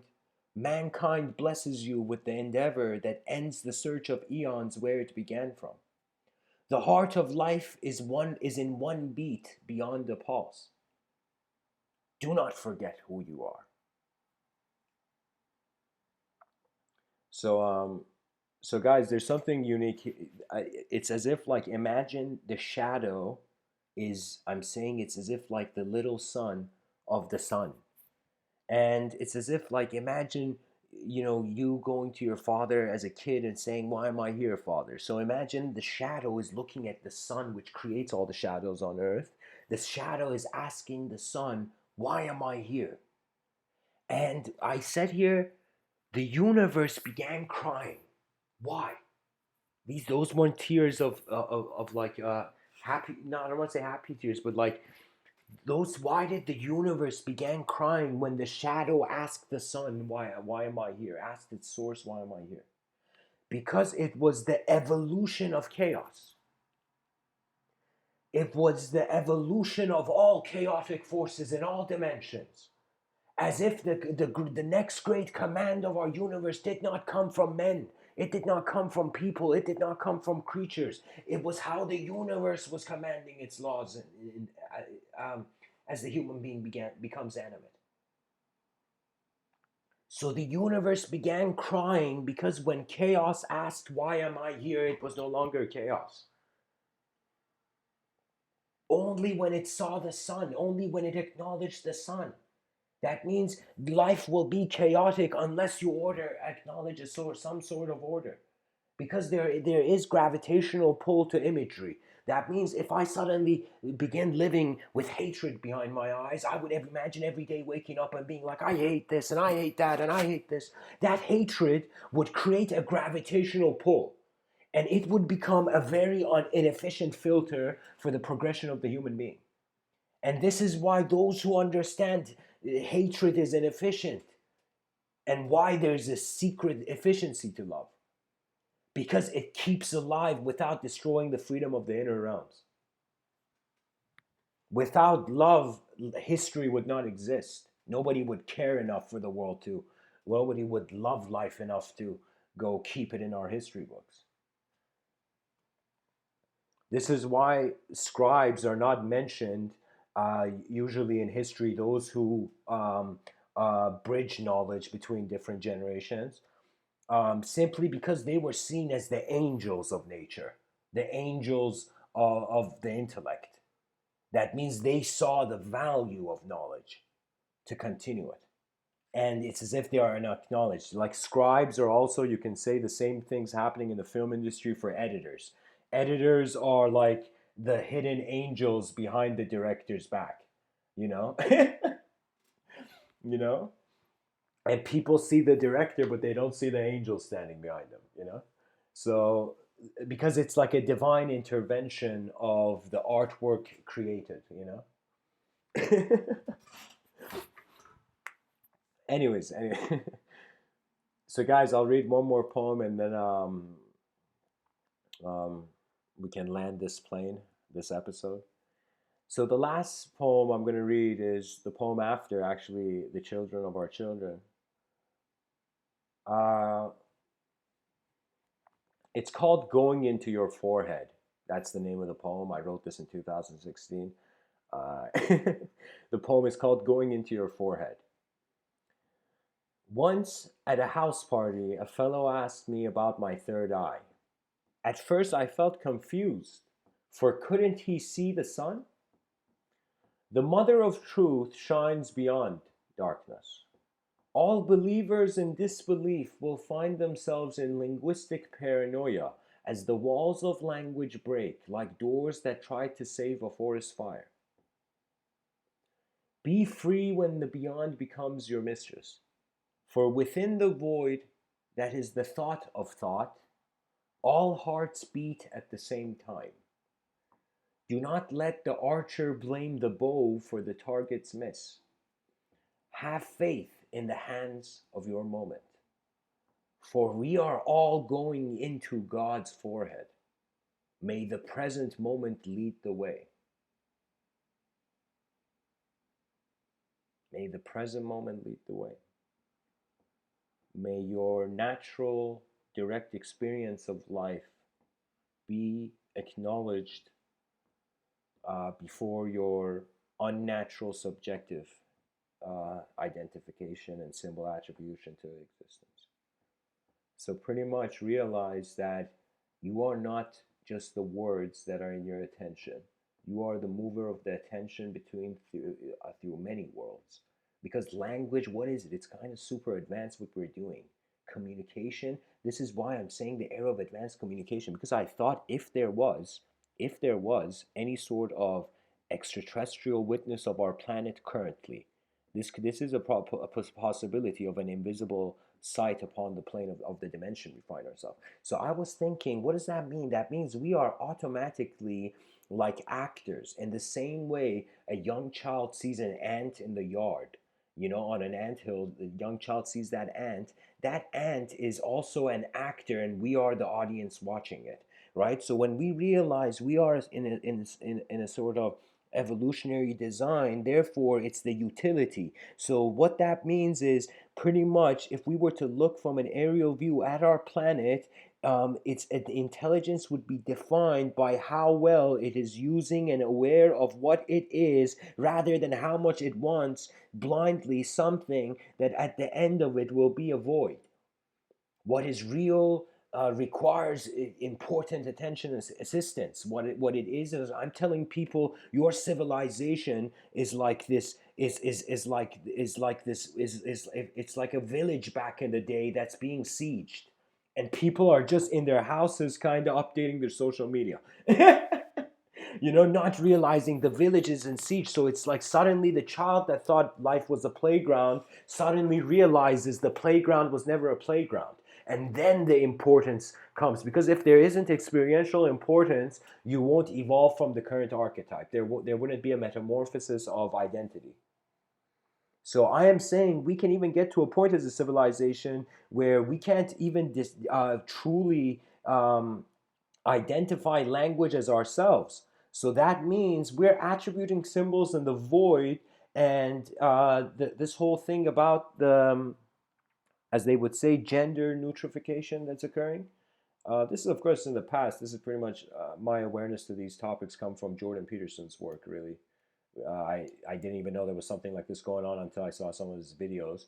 But then I kind of had my own opinions on it too, alongside from his. And then I kind of realized that at the end of the day, the inner self, that like what it is nobody can tell you how, nobody can dictate the freedom of your inner life, but the outer life requires a common alphabet. That means we have to acknowledge the same symbols, and we shouldn't have the same symbols change too fast either, right? That means to make neutral something that for so long in our history has had a dualistic relationship. Philosophers have to sit down and are going to be like, whoa, what does this mean? As we are becoming more multidimensionally sophisticated, what does that mean for the language that we attributed to a singular dimension?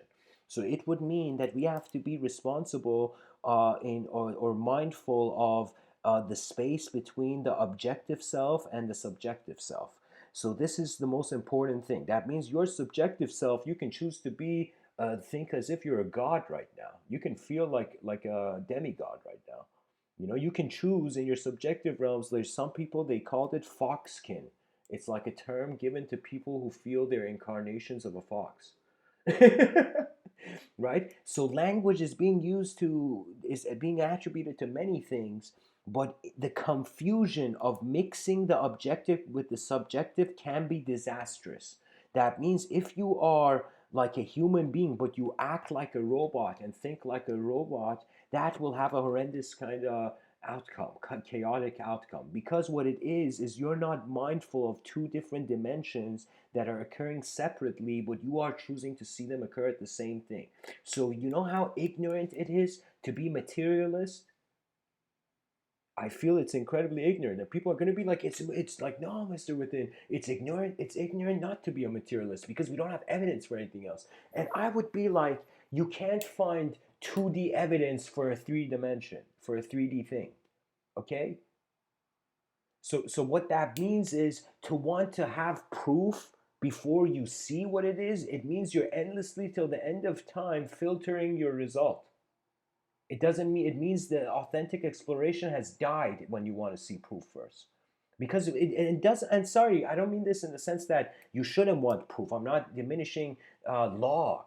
I'm just saying that I'm talking about the inner life of the person in comparison to the outer life. The outer life, I am not giving too much talks on, comments on in some sense. I am saying about the structure of civilization in the future, but I'm saying like objective realm, really, it's not in my hands. It's in the hands of nature. I am a person who's realized, okay, I have an inner realm. Now, this inner realm is not even being acknowledged in the mainstream by us. You know, that means, you know how there's so many musicians, they call it underground, like music groups. Like before I started this Mr. Within YouTube page, I had this page on SoundCloud called Mr. Within's Dream, right? And I don't know at the time if it was like I was listening to a lot of like soundtrack music and ambient music and epic music and like, you know, electronic underground electronic music that musicians have shared. Like I would say like right now my these Mr. Within talks are underground. It's like I'm talking in the underground of the global stage, you know. But so it's like similarly there was an underground to the music electronic music industry, and I like shared so many, like I you know I was, how can I say it, on SoundCloud I shared a lot of people's music, so I was like a huge promotional force there, at least to some ability, you know, to the influence of the lives of some thousands of people. But anyways, like, anyways, what I'm saying is there is an underground, and the underground to, I guess, a sort of current civilization, it's kind of feels like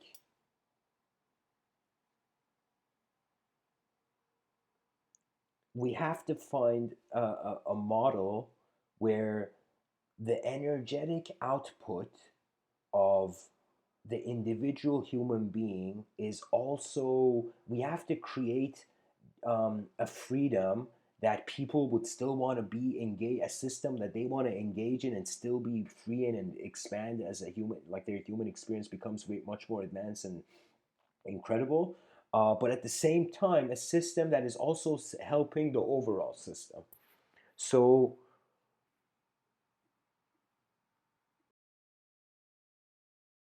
it's like we just don't need employees, we need a manager too, right? The manager has to check on the different realities of the employees. Like, all right, what's this person doing? What's that other person doing? How's this person's mindset towards their uh, work expression? Yeah, work ethic. So, anyways,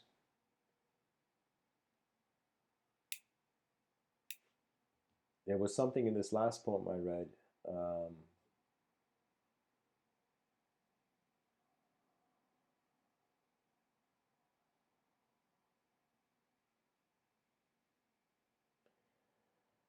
the way I said in that poem, the third eye was the sun, is because uh, the third eye, I kind of saw it was, how can I tell you? It's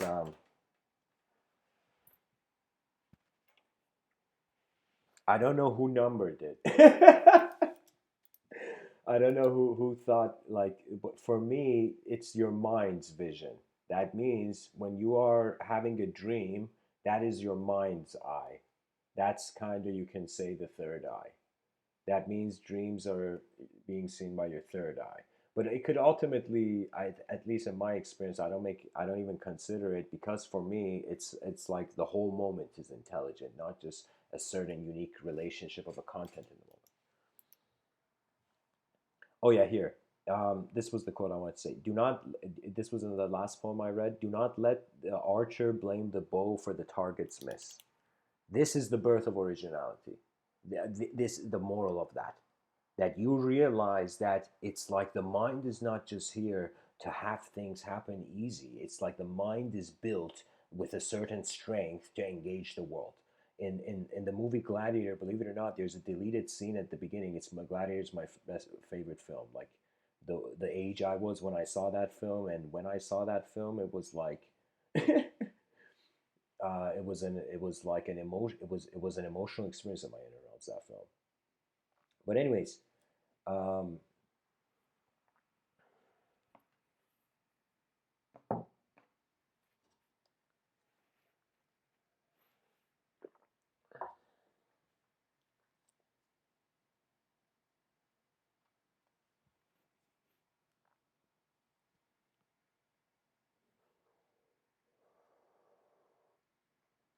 there's a scene, a deleted scene. Sorry, it's not at the beginning of Gladiator. It's a deleted scene where he's before he goes into. It's at the end of the movie actually.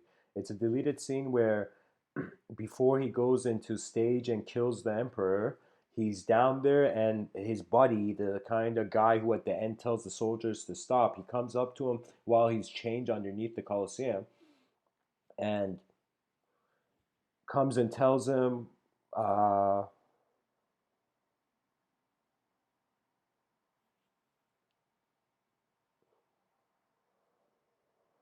he comes and says something. He's like, Maximus, I can get you out of here, right? And Maximus says something like, in the terms, I don't remember the exact wording, but he says nature never puts one in a situation that it has not also made them ready for. So this is why I said trust was a huge thing, and even sages back in the day, they said you can do pretty much two things in life: either trust it or distrust it. When you trust it, it advances. When you distrust it, you're just hovering. That's just like existing, not living. Living requires velocity.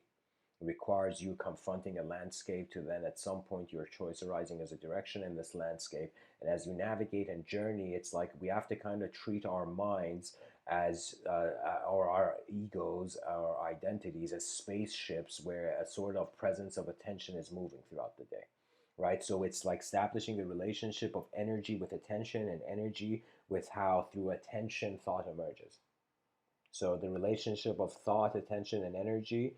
The relationship of attention with thought with attention is like dualistic with singular.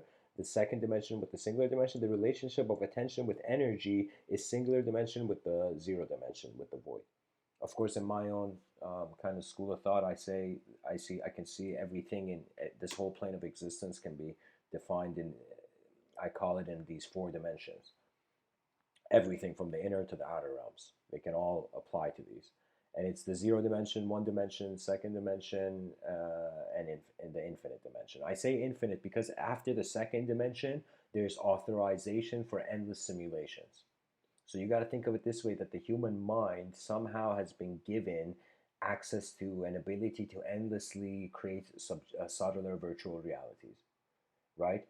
When you would see two philosophers in the school of Athens kind of go at it in rhetoric, in the spirit of rhetoric, and it was as if you imagine me and you are in the school of Athens watching Diogenes and Plato shouting at one another and kind of bringing the deepest ideas ever heard, right? So in that moment, me and you would suddenly notice, oh my God, this is like similar to a virtual reality game.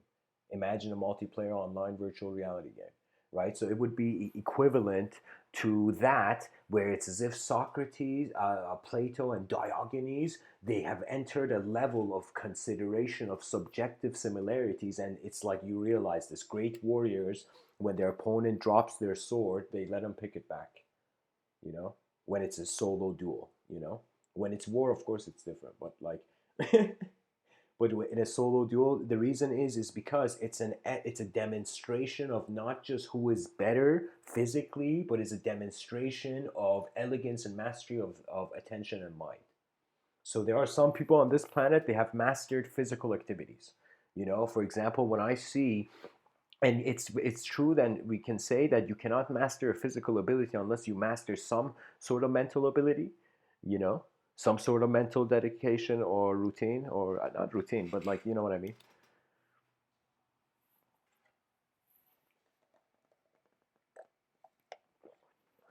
Excuse me,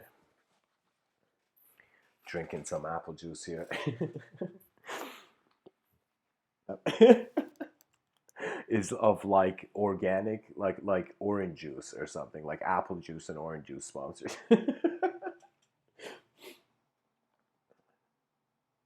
It's like you got to make a living selling orange juice, you know.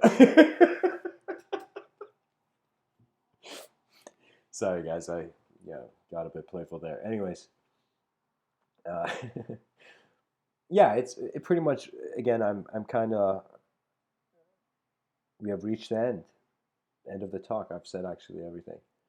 Ultimately, the velocity of behavior. I wanted to say in this talk that I've coined the term behavelocity. And I think it's not the smoothest thing to say, but the sentence wise, like letter wise, it has a nice structure to it. You know, it's the infusion of behavior and velocity and seeing them as the same. So if we were to design the personality of a robot, we would have to wonder about the direction of this robot and its speed and its access to different levels of speed and its ability to consider different directions. So when I kind of look at AI, I mean, I'm not that I don't know the exact lingo, but in a common sense way, I can see that it's like a robot hitting the edge of something and then realigning itself based on that information, hitting the edge of something else, realigning based on that information, and hitting the edge of something else, realigning based on that information. So what it means is that's kind of what intelligence is it's a sort of continuity where what has arose in observance is utilized, or the free will's effort is applied to the life. And we have to kind of treat as if we are, you know what it feels like, it feels like our minds are have access to it, to the potential of how advanced civilization could be, but physically we're not there. So what that means is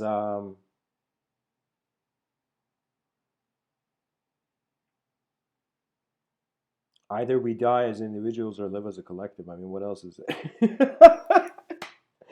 Or we just live as individuals and in certain moments acknowledge collectivity. I don't know.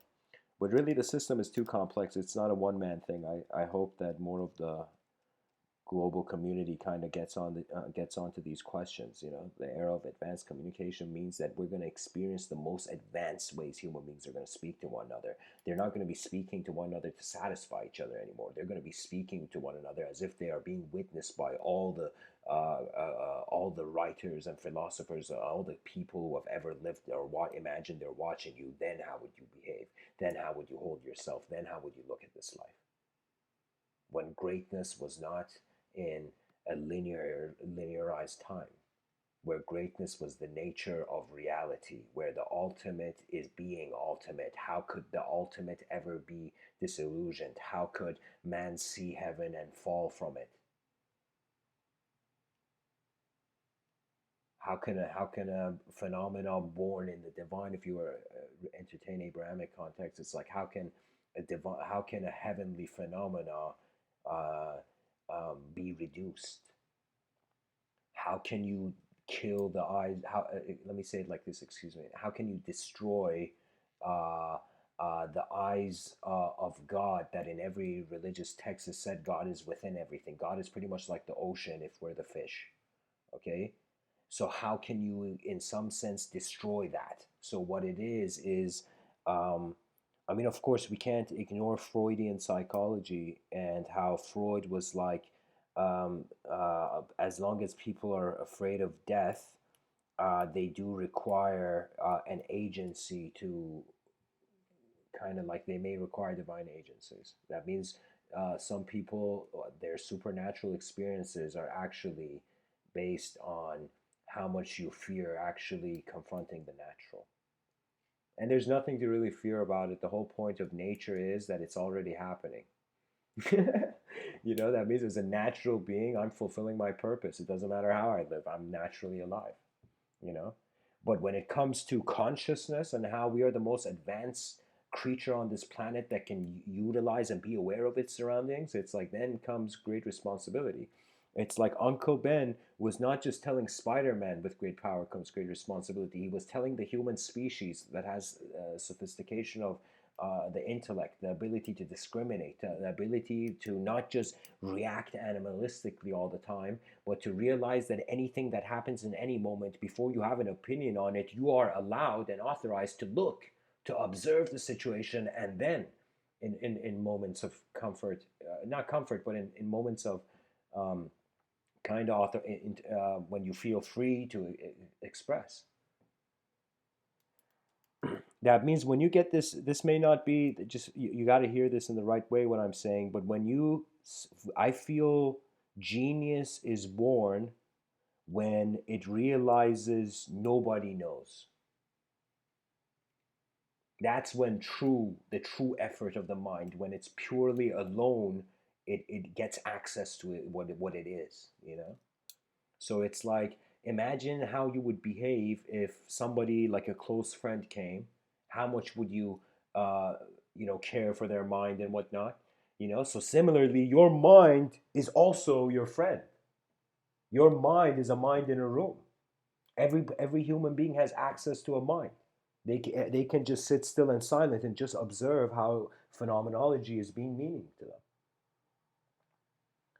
So that's the thing. We have to take the attention of humanity from an artificial reality into a natural surrealism. That means the natural is surreal when we return to it. So pretty much, I think this is the strategy.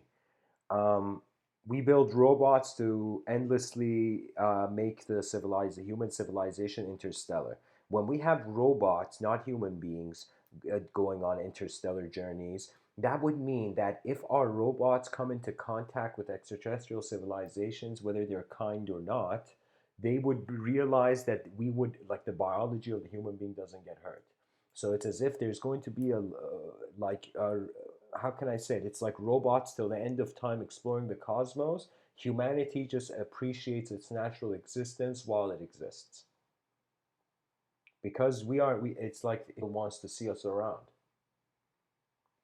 So life is a humbling opportunity of how attention is being everything.